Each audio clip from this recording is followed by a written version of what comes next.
जय साईं राम।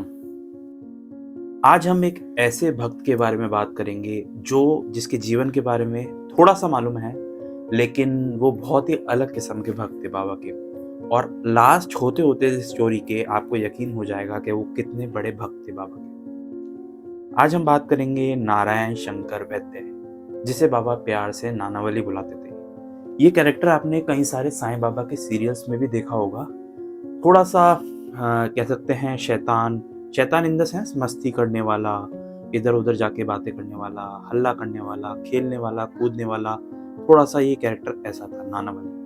बाबा प्यार से नानावली कहते थे तो सब इन्हें नानावली कहते थे। एक्चुअली में जब ये आए थे तो बाबा से ये इम्प्रेस हुए और बाबा भी इनसे इम्प्रेस हुए क्योंकि इनमें थोड़ा-सा स्पिरिचुअलिटी की तरफ झुकाव ज़्यादा था।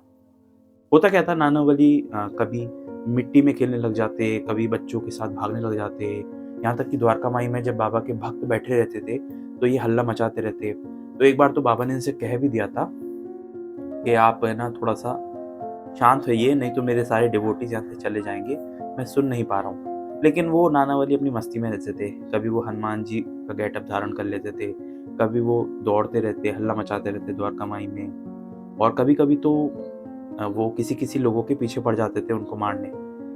कहने का तात्पर्य ये था कि वो कभी पॉकेट में साँप रख लेते, कभी-कभी बिच्छू उठा लेते, तो ये सब हरकतें वो थोड़ी-सी करते रहते थे, मस्तीखोरी की हरकतें। तो लेकिन जो शिरडी के लोग हैं, वो बहुत सारे लोग उनको मानते थे कि ये स्पिरिचुअली बहुत ऊपर पहुँचे हुए व्यक्ति हैं, क्योंकि स्पिरिचुअली जो ऊँचे पहुँचा हुआ व्यक्ति होता है, वो इतनी आसानी से हर एक बंदे को समझ में नहीं आता। लोग सोचेंगे कि ये थोड़ा-सा मेंटली थोड़ा-सा अलग है, लेकिन ऐसा नहीं होता है, वो स्पिरिचुअली बहुत अलग होते हैं वो लोग।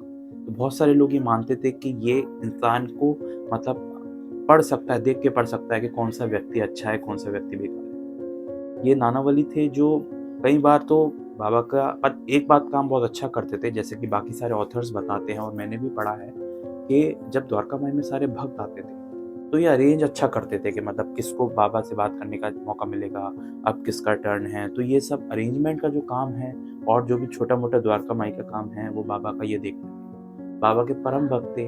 एक स्टोरी हमें देखने को मिलती है कि एक बार नानावली ने बाबा को जो बाबा अपनी गद्दी पे बैठे रहते थे, वहाँ से उठा लिया फ़ोर्सफुली और वो खुद जाके बैठ गए। सब देख रहे थे तो बाबा भी शांति से साइड खड़े हो गए, बाबा ने कुछ नहीं कहा। पर जैसे ही वो बैठे, उसके थोड़ी देर बाद वो खड़े हुए और उन्होंने बाबा को दोबारा हाथ पकड़ के बैठा दिया कि ये आपका स्थान है और आप जैसा परब्रह्म ही यहाँ पे बैठ सकता है। मैं यहाँ बैठा, मैं चौंक गया और मुझे अलग ही कुछ एहसास हुआ। मेरी जगह सिर्फ़ आपके चरणों में है। ये ज़िक्र उन्होंने एक व्यक्ति से भी किया था जिस पर उन्होंने बताया कि वो जो स्थान है वो भगवान है, साईं बाबा स्वयं परब्रह्म है और उनकी जगह कोई नहीं ले सकता। एक और इंस्टेंस, एक और स्टोरी हमें जानने को मिलती है, वो बहुत ही दिल छूने वाली है कि जब बाबा ने महासमाधि ले ली 15 अक्टूबर 1918 को, उसके बाद ये रोते-रोते द्वारका माई में आए और इन्होंने ये एक्चुअली मामा कहते थे बाबा को। इन्होंने बोला कि अब आप इस दुनिया में नहीं रहे हैं, तो मैं कैसे रहूँगा अपने मामा के बिना? और ये कह के ये हनुमान मंदिर में चले गए और 13 दिन तक इनने खाना, जल सब छोड़ दिया और 13 दिन बाद इनकी ये भी पास हो गए। ये इनने भी इस पृथ्वी को अलविदा कह दिया। मोरल इस स्टोरी से, इनके कैरेक्टर को पढ़ने से हमें ये मिलता है कि अपने सद्गुरु के प्रति इतना समर्पण होना, ये बहुत ही बड़ी बात है। मतलब हम में से शायद ही किसी में इतना समर्पण होगा जो नानावली के बराबर था। आपको देखने में वो कैरेक्टर बिल्कुल ऐसे लग रहे हों मस्तीखोर, लेकिन वो अंदर से जो समर्थन, मतलब वो एक दिन भी पृथ्वी पे नहीं रहना चाहते थे जब से उनके सद्गुरु नहीं रहे इस पृथ्वी पे फिजिकल फॉर्म में। तो 13 दिन के बाद नानावली ने भी पृथ्वी छोड़ दी।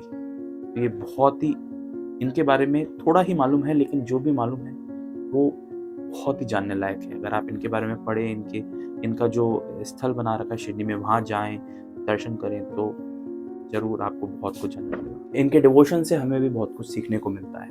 अगर आप मेरे तरह साईं बाबा से जुड़ी हुई असली कहानियाँ जानना चाहते हैं, मेरे से जानना चाहते हैं, मैं भी सीख ही रहा हूँ, और अगर आप मेरे से जानना चाहते हैं तो आप अभी सब्सक्राइब कर सकते हैं, फॉलो कर सकते हैं इस चैनल को, इस पेज को। इंस्टाग्राम पे मेरा भी एक पेज भी है जो 25K क्रॉस कर चुका है। इसी तरह आप मुझे फॉलो कर सकते हैं, सब्सक्राइब कर सकते हैं। जय साईं राम।